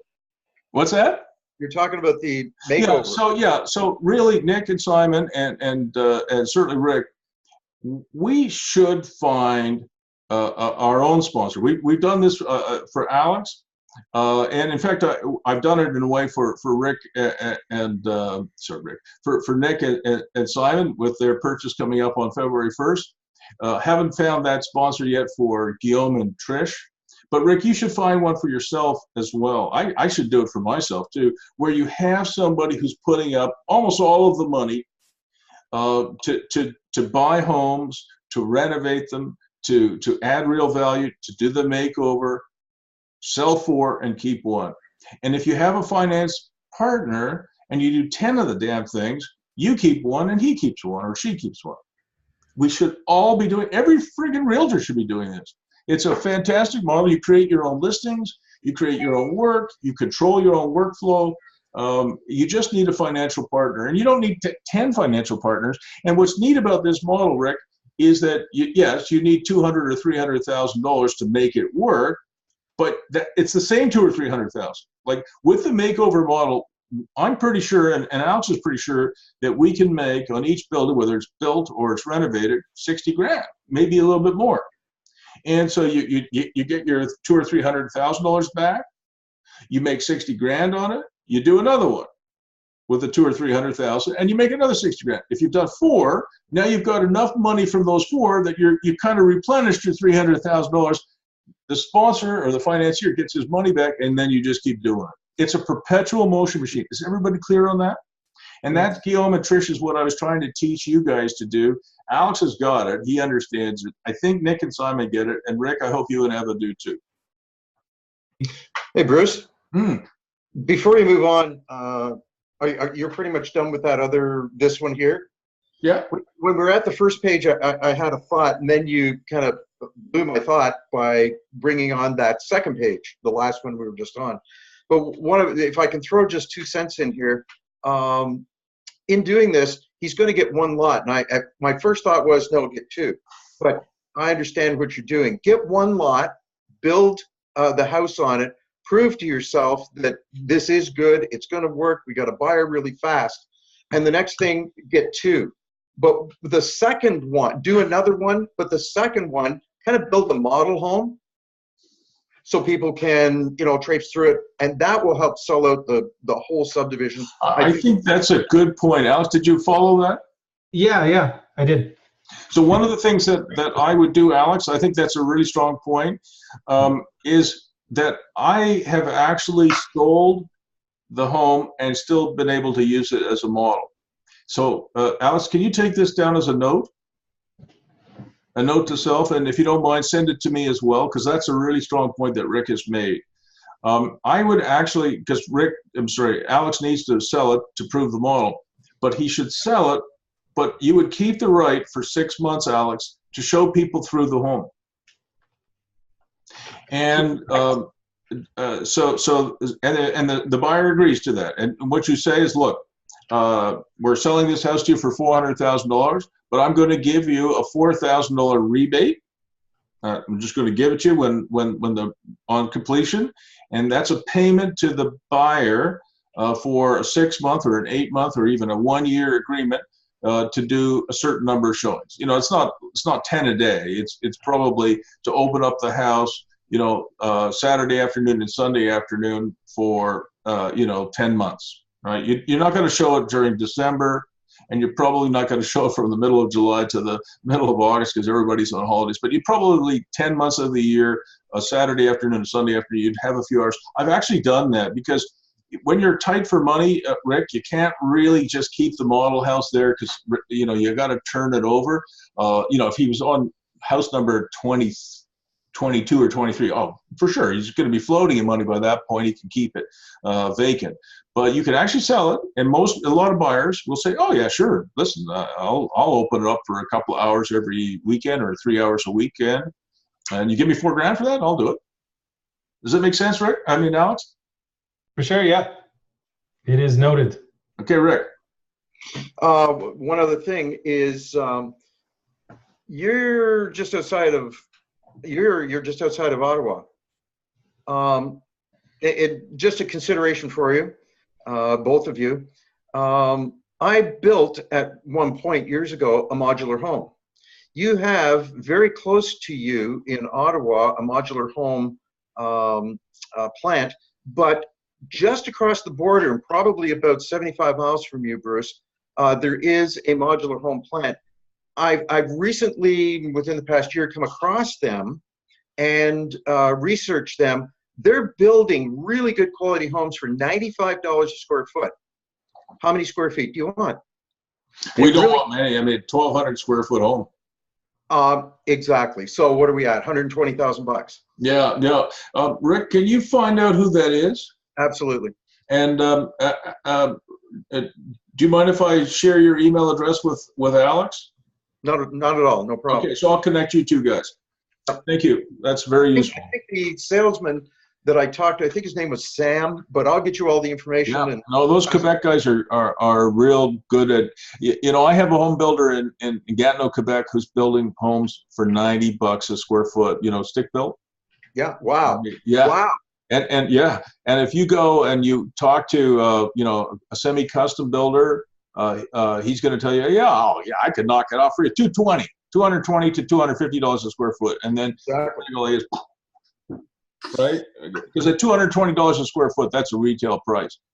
Now, Alex will not be able to touch the $90 a square foot number because he's got to put a footing and foundation in. He's got to put a well and septic in. He's got to put a basement apartment in. He might have to build a double garage, have to build a workshop, maybe an outdoor kitchen, yada, yada, yada. But if Alex buys a house at $220 a square foot or $250 a square foot, he's just going to lose money. He'll be worse off than Zach is now. One of the beauties that I found too, and that I know, is doing a modular home. You can have your foundation ready, your electrics are up to the house, your plumbing's ready. But the fact is that once the house gets put on the foundation, from the time there's nothing there until the time the house is on there, it's like 2 weeks. Yeah, no, it is. Listen, I know the modular home building business really well. You know, I know Morewood, I know Gilchrist, I know a few of the others, but their prices are way higher than $95 a square foot. Their prices are about $150 a square foot. And when you take, Alex, are you listening? Absolutely. When you buy a modular home at $150 a square foot and you put in the damn foundation and the basement apartment and you put the well in and the septic in and the garage in and you marry everything, you know, make sure the plumbing works and the electrical works, you're at $220. So I'm not interested in that. If I'm going to be at $220, what the hell? We're going to lose money. And I'm not interested in Alex or anybody else that I work with losing money. That is old. That's boring. So what I'm interested in is that $95 number that you mentioned. So Alex, that's a game changer. Yeah. All right. So I'll connect you two guys by email, but it won't be till tomorrow because after this is over, I'm going to bed. Bruce, I have a question. You bet. So you said that there's like some Quebec guys or something that you know do the stick build for like 95 or 90. $90. Yeah. Okay, so my question is there a differential in like quality or something, or are the people doing it at like 220 just gouging? So, you know what? I don't really know the answer. I don't. It's frustrating because,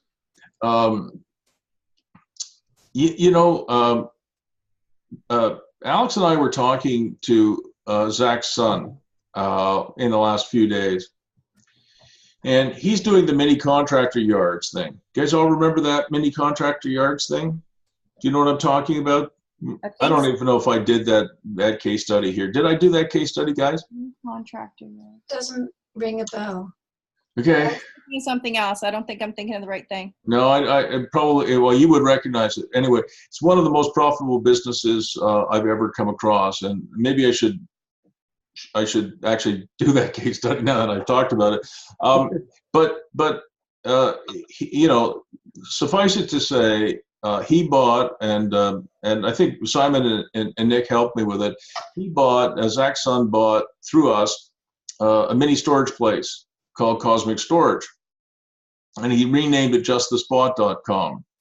And it's about 13 acres of industrial land, and he pulled the topsoil off.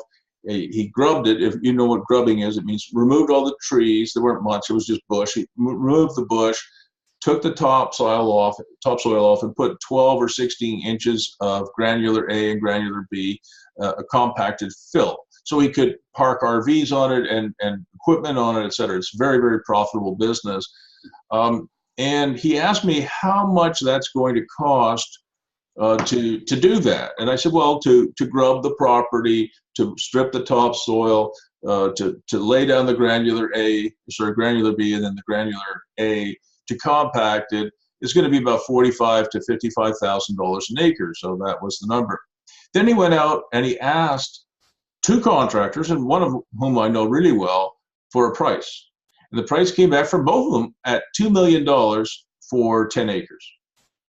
And he came to see me, his face was like this, and he was really stressed, and I said, oh my gosh. I said, that can't be right. And, I said, we were thinking $600,000 at the absolute maximum. So the difference between $600,000 and $2 million is night and day. And so he said, well, I can operate machinery myself. So he ordered the gravel himself. He rented the machines, but he operated them himself, and he's cleared it off. And guess what his price is coming in at? $45,000 an acre. It turns out that both of these contractors that he contacted are charging labor rates. He told us, Alex, remember he said $450 an hour. Something along those lines, yeah. For labor. And if anybody on this call makes $450 an hour, put up their hand. Is that $450 an hour for like excavators and stuff like that? Type of, okay, I actually worked for a heavy equipment and crane operating union, and I know what they get paid. They don't get $450 an hour. No, like at max, a tower crane operator gets like between $60 and $80 maybe. Yeah, exactly. And a guy who's running a loader is getting $45 an hour. Yeah, exactly. Yeah, I know that. And so that's why you get $2 million. Wow. So Trish, I think that might answer your question. Yeah. So I can tell you that if I went out and I ordered an HVAC system for this house of mine here, and I paid a retail price for it, heating, a furnace, some mechanical, some, air conditioning, I'd probably pay for a house this size between $18,000 and $25,000. But the guys in Quebec that I know who would do the same work at the same quality that I could do will do it for between $8,000 and $9,000, maybe $9,500 all in. So if you think about it, there's 25 trades on a home. There could be more or less, but it's around 25 trades. If you could save $10,000 on every trade, that's $250,000. That's what they're doing. So Alex has to put together a group of trades that he likes and he trusts, that do good quality work.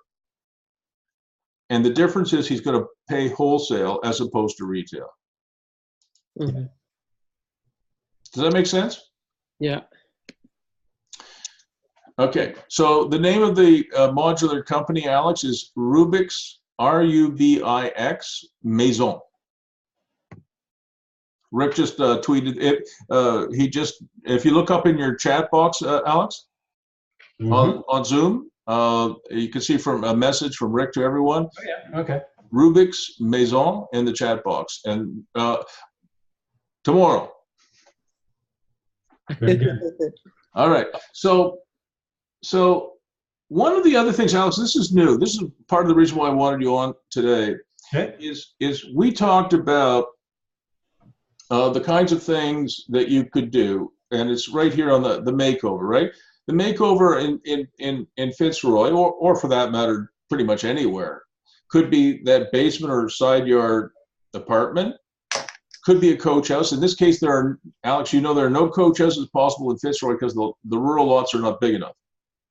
So the Fitzroy lots, guys, are between sort of half an acre and 1 acre. And coach houses are allowed in the rural areas, but only on lots that are 2 acres or more. So there's no animation in terms of coach houses, right, Alex? That's right, yeah. All right. So you guys... Hence the basement unit. You can have the basement apartment or the side yard apartment, no problem. You can add the tech packages. You can add the storage sheds. You can add the workshops, all of that. But there's something else, Alex, and that's the microsuite. I just want to talk about that because that was a new thought that I had after you and I talked with Zach's son. And I'll show you what I'm getting at here in a second. Everybody knows this is kind of like what a microsuite looks like, right? We've seen a million of these, right? If you look at this, it's not very big. You know, that's probably 11 feet wide, and that's probably maybe 25 feet long. So this microsuite that you're seeing here is less than 300 square feet. I think it's probably about 225.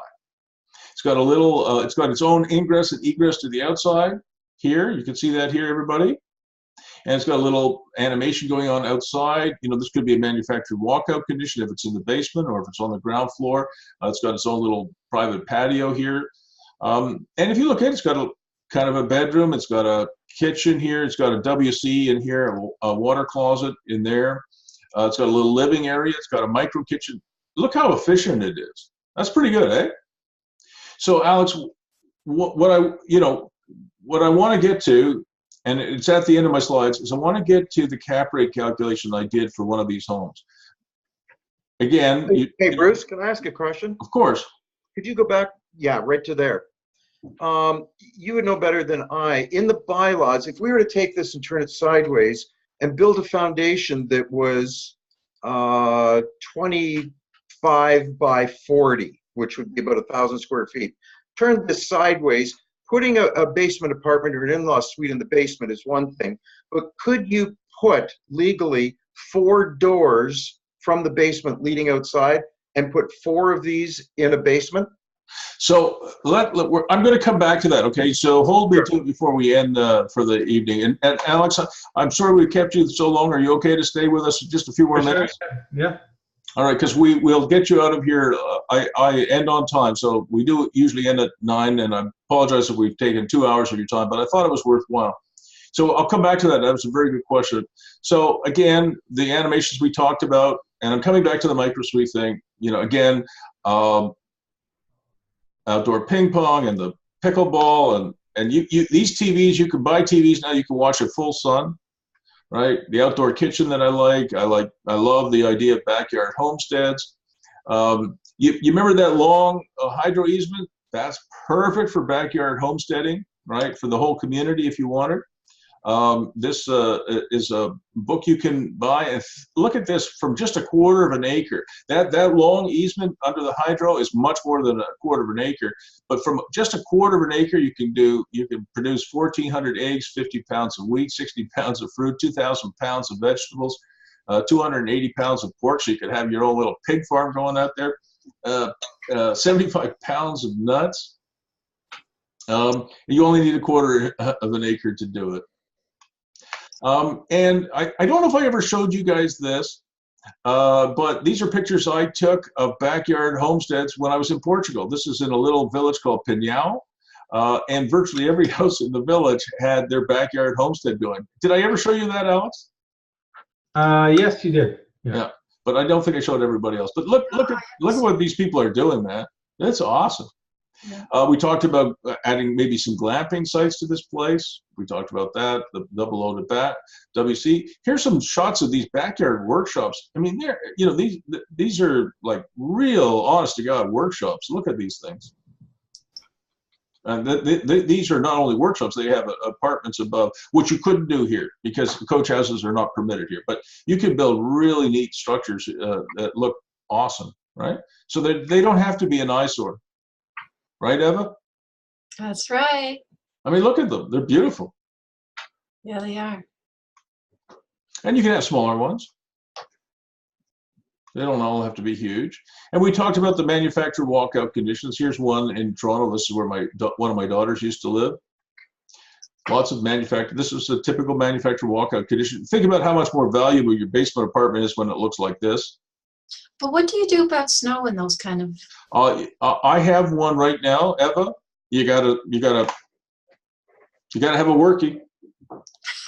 Perfect. And by the way, Eva, I have one, and I have a proper drain at the bottom, and you got to keep that drain clear all winter. Like we're out there shoveling the snow and making sure it's clear. Otherwise, you'll get a flood.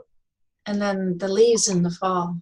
And look at some of these basement apartments. This is one I did in Greeley, actually, Alex. This was what the basement looked like. And look what it looks like afterwards.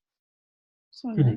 Jesus, these are really great. Of course, you can't do coach houses unless you have 2 acres, so it wouldn't work in this particular subdivision. And the other thing, Alex, I was thinking about is something that I told Zach to do a long time ago is to add trees. You know, Fitzroy, this subdivision doesn't have enough trees, right? And the neat thing about trees is that they grow. and I'm going to show you in a minute just how important that is. So this is the treescape on my lot. You remember the new house that I bought? This is what the treescape looked like when we bought it. This is what it looks like now. I knew you were going to show that. Yeah, well, I had to. You know, hey, listen, I want people to feel sorry for me. Listen, I'm sorry, all right? I'm sorry. I mean, come on.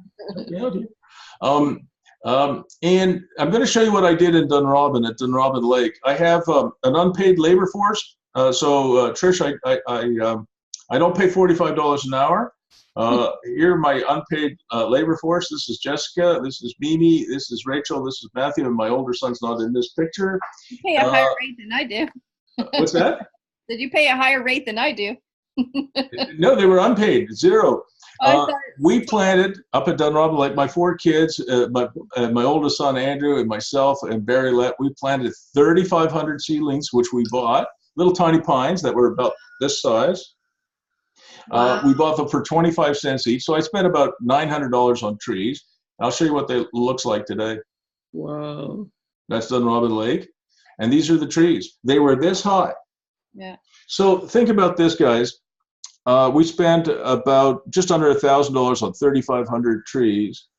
You know, and that's 25 years ago, and they're beautiful, beautiful trees now. What do you think these houses sell for? A lot of money. So, Alex, does that suggest something to you? Yeah, that's you know, it's a form of animation, so to speak, right? And you've got 1 kid. I do. And she's 2. Yeah. So. Well, get her going. Come on. Go and buy 1,000 seedlings. She's going to walk, so she's old enough to work. Yeah. Well, no, I'm not kidding. When my kids were 3 or 4, they were out. They couldn't do very much. But you know, they weren't just sitting around. Trust me, playing video games. You know, my kids were all. You know, you could see they were pretty fit, and they still are. Right? You know, I don't think kids should be allowed, and this is just a personal opinion, just to sit around and eat and watch TV. Right. That's not good for them. And the neat thing about, you can see the trees in the background here, guys. You can see, you know, the trees provide shade, but they also provide food for the fish in the lake. We seeded the lake with largemouth bass, and they provide a bit of shade, but they also provide a lot of nutrition for those fish, right? And they're beautiful largemouth bass. I love these council rings, you know, again, on that linear park, I would put one of these in, you know, everybody can get around, all the neighbors can get around. You want to have a community that cares. You bring them together, people will sit still for 3 things. You guys heard me say it before: water, which we don't have, fire, which we can create, and music, right? Bring your banjo. I love bunkies. You can put them all over the place and people can come and visit you. And here's another thing, Alex, I thought for that linear park. I did this at Saunders Farm, right? You remember that? At Saunders Farm, I said to Bill Saunders back in the day, you know, you're a farmer. You know how to grow stuff. Put in hedge mazes. It's proven to be one of the most popular things at Saunders Farm. And I think, Simon, you've been there as well, right? Yeah, I go there every year with Stephanie and the kids. So. And you get lost in the hedge mazes yet? Yeah, well, Luca and I are running through that thing like mad. So cool. we enjoy it every year. Right. And of course, you know, other animations that we've talked about over the months now is garage offices. You know, I had a garage office. This was my garage office. Sometimes I pretend it looks like this because it's really cool looking, but it actually looked like that. Believe it or not, this is one of my, and Alex, we're going to test this. If we get this deal on Fitzroy, we're going to test this. We're going to dig, at least on one of the lots, to see if there's, if the water table would support a pond. Mm-hmm. I don't know that, but one of my friends, Nick Bott, he created, this is not a lake. This is somebody's backyard in the city. This is not a rural lot. He actually creates these incredible ponds in your backyard. They're nature ponds. This is a house I sold in Greeley a few years ago. It was quite nice, you know, it was kind of fancy. And this it had been for sale. This is a Gilchrist home, by the way, Rick. So it was a modular house. It was a decent looking house, but they had it for sale for 5 years. So I did a little animation. I went into the garage. I went up into the loft in the garage, and look what I found. Gorgeous. So what did we do? We turned it into a yoga studio, and the house sold 3 weeks later to a lady who's a yoga instructor. So there are no solutions. Sorry, there are no problems. There are only solutions, right? So this is my last slide for the evening. And I wanted to show you guys what I think the cap rate looks like from the point of view of a buyer. So this is really the slide that you had to wait 1 hour and 47 minutes for, Alex. Sorry about that. So let's say we sold one of these houses in Fitzroy for $400,000 plus HST. You guys know that HST applies to new houses. Everybody knows that, right? So Alex, it's $400,000 plus HST. Okay. They have to pay you the HST, but they get the HST rebate. Right. Okay. And the HST rebate is down here. That's only for first-time home buyers, right? No, I think it applies to them all now. I don't think it's just for, it's everybody can get it, but only for houses up to $400,000, by the way. Okay. You know, if you sold $1 million house, forget the GST, the HST rebate, you're not getting any money back. If you got $1 million, the government figures you can afford to pay it. But for a $400,000 home, you are entitled to 75% of the provincial portion of HST. So HST in Ontario is 13%. The provincial portion is 8%. You're entitled to a 75% rebate of 8%. It works out to $24,000. That's why it's in red with a negative sign in front of it, right?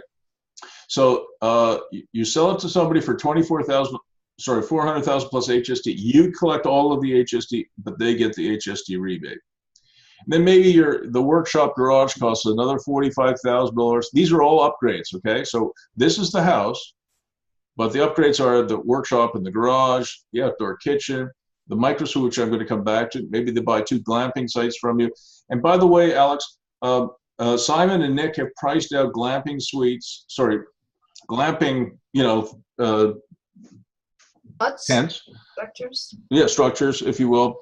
And they believe that they can do it, one of those nice glamping ones that I showed earlier in my slide deck, for about 15 grand. So they're not that expensive. You probably get that money back in your first year. It'd be like me buying a house for $500,000 and being able to rent it for $500,000. Right. That would be an awesome friggin' house. I only need one of them. I'm retiring immediately. Bye. No. Wait, goodbye. I'm gone. So that's why I'm so keen on this glamping thing. So anyway, and Alex, you could reach out to Simon and Nick. They've done some pricing on it, okay? Or anybody else who needs some help with glamping. So $30,000 for a couple of glamping structures. Access to the linear park is free. So the total cost would be for something with all these upgrades would be $494 plus HST. HST is about 64 grand on the whole amount. It's 558,000 less the rebate. It's 534. This is the important part. So what I was thinking of, Alex, is this, and it kind of goes to your question, Rick, is on the main floor, what if you went back to an old style of design where a lot of your bedrooms, a lot of your rooms have doors to the outside? That's the old farmhouse model, right? We talked about that before. Alex, you understand that? Yeah. So the old farmhouse model was the boys' bedroom, right, would be on the outside of the house, and it would open to the outside world, so the boys could run in and out if they were helping dad in the fields, right? They didn't have to go through the whole house tracking dirt. They just go to their room and hang out there and have a nap or whatever they do and run outside again. But that old farmhouse model, I don't understand why. I mean, all of the stuff that we did in the 20s and 30s, in fact, going back even further than that to the 1880s, 1890s, we were doing better housing and better subdivisions going back to the 1880s in Brooklyn than we do today, and better design. Like we're doing terrible. I mean, our tract housing is unbelievably bad. It's a terrible investment, within a few years, the windows start to fail, and all kinds of things happen with those things. They're just bad. But just even having access, so instead of having lots of windows, have windows and some doors to the outside world. So the thing that I was thinking of, Alex, so let's say that ground floor was 4 bedrooms or 3 bedrooms. Mm-hmm. What if one of those bedrooms was a fully equipped microsuite? Mm-hmm. And so, Rick, whether you could have 1 microsuite, whether it's on the ground floor or the basement, or 2 or 3 or 4, I don't think there's any limit, because I've talked to one of my former students who's really an expert in the Ontario Building Code, and he tells me there's no actual limit to the number of microsuites you can have.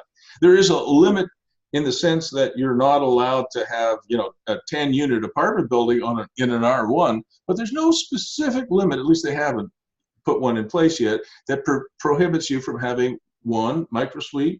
And Alex, are you following me? That's in addition to the basement apartment. Mm-hmm. Mm-hmm. So, and you could do all kinds of cool things with it. You could put that on Airbnb, and you'd say, who the hell would want to put it on Airbnb in Fitzroy Harbour, except that people want to go to that provincial park. People want to experience the Ottawa River. People want, as I think Guillaume said, want to go across the, across the Ottawa River to Quebec and do all kinds of cool things in Quebec, or they want to go to Beachburg where they can do whitewater rafting. So I think certainly there's a market for glamping there, and I think there's a market for microsuites.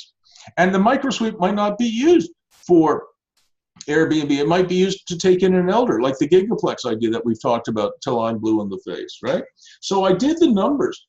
What if you rented the 4-bedroom house for $1,675 and the 2-bedroom basement apartment for $1,275 and the ground floor microsuite, maybe you put it on Airbnb, or you took in an elder in some kind of augmented tenancy, and you rented the workshop or the garage for $725, and you rented the glamping sites. And this glamping site number here is $1,050 a month. But what I did was I took the 113 days of revenues and averaged it over the year. That's how I got that number. So I got total rents of almost $6,000. Net operating income after you take off about 1/3 for property taxes and insurance and other kinds of things.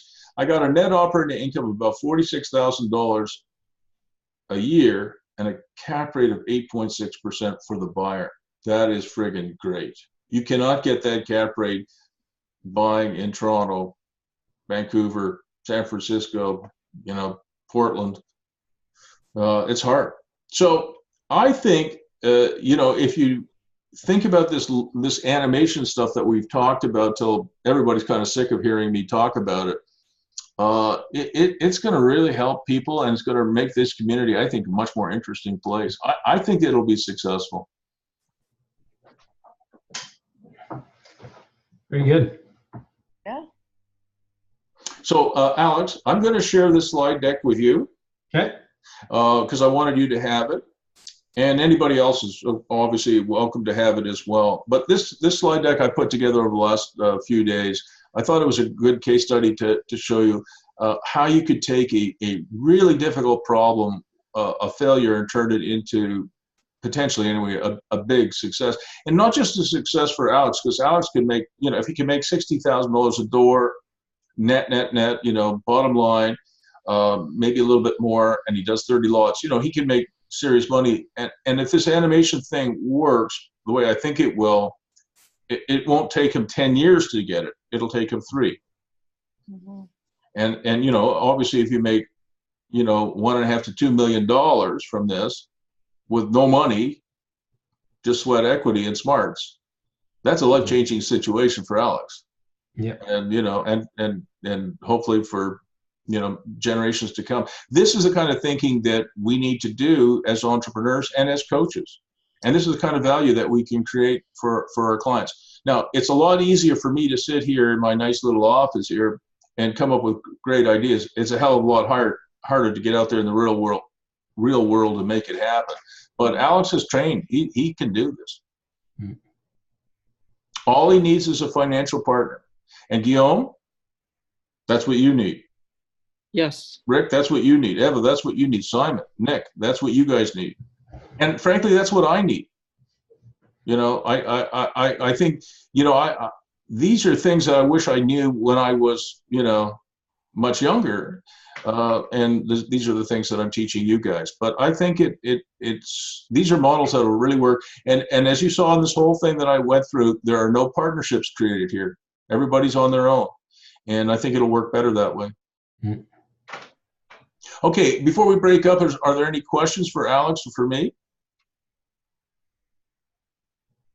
Did you give Stuart and Denise a call? Not yet. Did you? Yep. Good. You beat me to it. How about you, Trish? Did you give Denise and Stuart a call? No, we haven't had a chance. We've been. You're doing other things. Okay. No. But I have a plan. It's a little complicated, but I have a plan for myself. I'm working on stuff. Alex, anything else you want to say before we sign off? No, this was very interesting. So, I think for both myself and for the others. So, yeah. I think it was great. And I'm really grateful. Can we all give Alex a round for joining us today? Guys, it was great. Maybe one last comment. Sorry, one last comment, Bruce, is, feel free to share my email with others if anyone wants to get in touch with me or whatever, it's, I think. Well, what I'll do then, Alex, and thank you for that, I'll do a group email. Yeah. And I will share this slide deck with everybody. I'll upload it to Dropbox. This slide deck is really an encapsulation of all the stuff that we've been doing so far, really, in a way, right? I'm sure there's other things that we can do that we haven't figured out yet, but this one kind of puts it all together. Would you guys agree? Yeah. All right. And it's a slide deck you can use in your coaching practice as you guys get going. All right. We're out of time. And thanks again for everybody. And thanks again to you, Alex. Bye, everybody. Take care, guys. Bye. Bye.